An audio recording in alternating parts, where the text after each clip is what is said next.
নমস্কাৰ ছাত্ৰ ছাত্ৰীসকল, আশা কৰোঁ সকলো ভালে আছা আৰু আশা কৰোঁ সকলোৱে ভিডিঅ'বোৰ চাই ভাল পাইছা আৰু যদি ভাল পাইছা কমেণ্টত জনাবাচোন, ভাল লাগিব। এতিয়া আজি আমি আলোচনা কৰিম কিছুমান ইম্পৰ্টেণ্ট শ্বৰ্ট কুৱেশ্যন, 1 নম্বৰীয়া প্ৰশ্ন, আৰু তাৰ লগতে আমি অলপ ডেছক্ৰাইবো কৰিম, বৰ্ণনা কৰিম। একেবাৰে শ্বৰ্ট বুলি ক'লেও ভুল হ'ব। আৰু লগতে এইখিনি প্ৰশ্ন আহি থাকে পৰীক্ষাত। তো আমি পাৰ্ট এৰ আলোচনা কৰিম, HS ছেকেণ্ড ইয়াৰ পাৰ্ট এ পলিটিকেল চায়েন্সৰ। তো আহা আলোচনা কৰোঁ, সকলোৱে সহযোগ কৰিবা, ভাল লাগিব।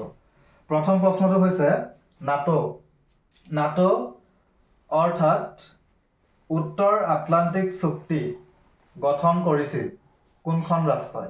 তাৰমানে ইয়াত প্ৰশ্নটো সুধিছে যে নাটো কোনখন ৰাষ্ট্ৰই গঠন কৰিছিল। তো উত্তৰটো হ'ব নাটো কোনখন ৰাষ্ট্ৰই গঠন কৰিছিল? USA অৰ্থাৎ আমেৰিকা যুক্তৰাষ্ট্ৰই গঠন কৰিছিল। নাটো একচুৱেলি কি হয়? নাটো NATO, নাটো কি হয়? নাটোৰ ফুল ফৰ্মটো কেতিয়াবা আহে। N for North, A for Atlantic, North Atlantic, T for Treaty, O for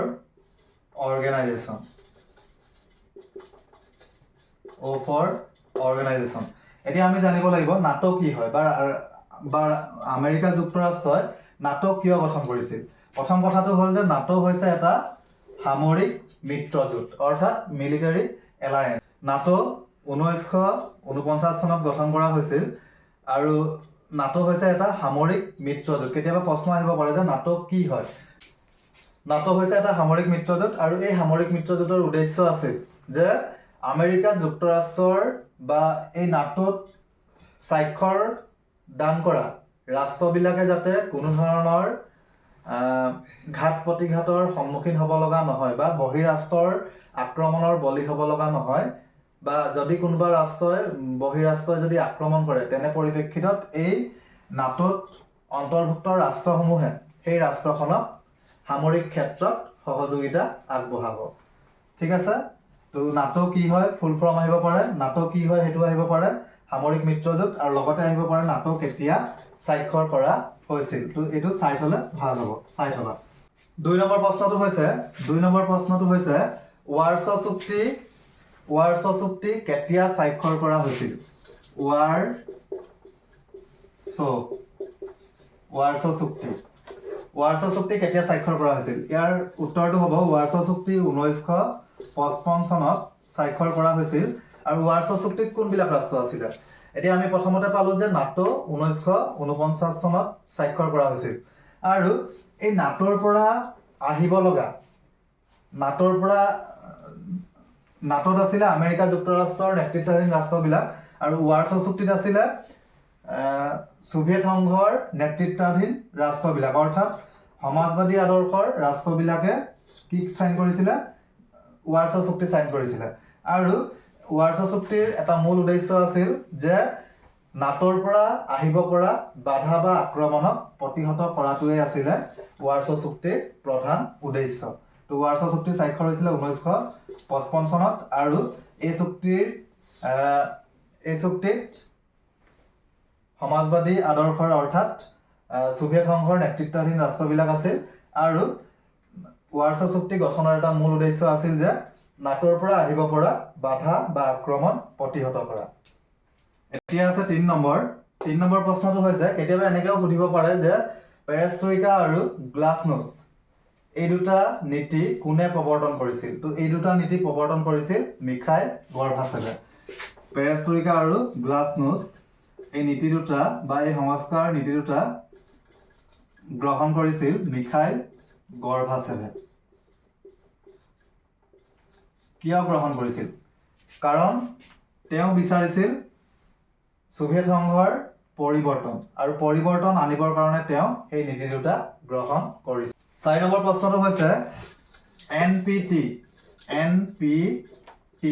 NPT কেতিয়া স্বাক্ষৰ কৰা হৈছিল? ইয়াৰ উত্তৰটো হ'ব 19 1968 এতিয়া NPT ৰ ফুল ফৰ্ম কেতিয়াবা আহিব পাৰে নন নিউক্লিয়াৰ proliferation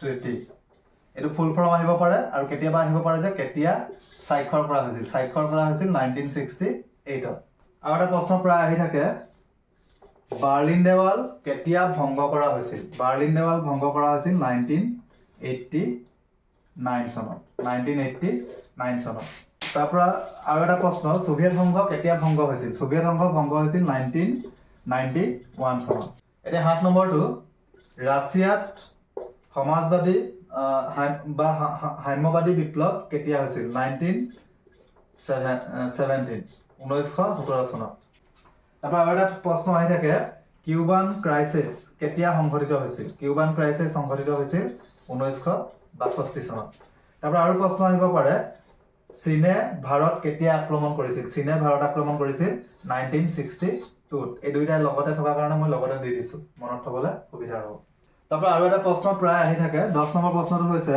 যে ভাৰতে ৰাছিয়াৰ লগত বন্ধুত্বপূৰ্ণ চুক্তি কেতিয়া স্বাক্ষৰ কৰিছিল ইয়াৰ উত্তৰটো হ'ব 1971 ফ্ৰেণ্ডশ্বিপ ট্ৰিটি ৰাছিয়াৰ লগত কৰিছিল 1971 চনত ঠিক আছে আজি আমি 10টা প্ৰশ্ন আলোচনা কৰিছো নেক্সট ভিডিঅ'ত আকৌ 10টা লৈ আহিম শৰ্ট কোৱেশ্চন আশা কৰো সকলোৱে চাবা শেয়াৰ কৰিবা পাৰিলে কমেন্ট কৰি জনাবা কেনেকুৱা হৈছে আৰু কিবা যদি লাগে তেতিয়াও জনাবা আমি চেষ্টা কৰিম নেক্সট ভিডিঅ'ত দিবৰ কাৰণে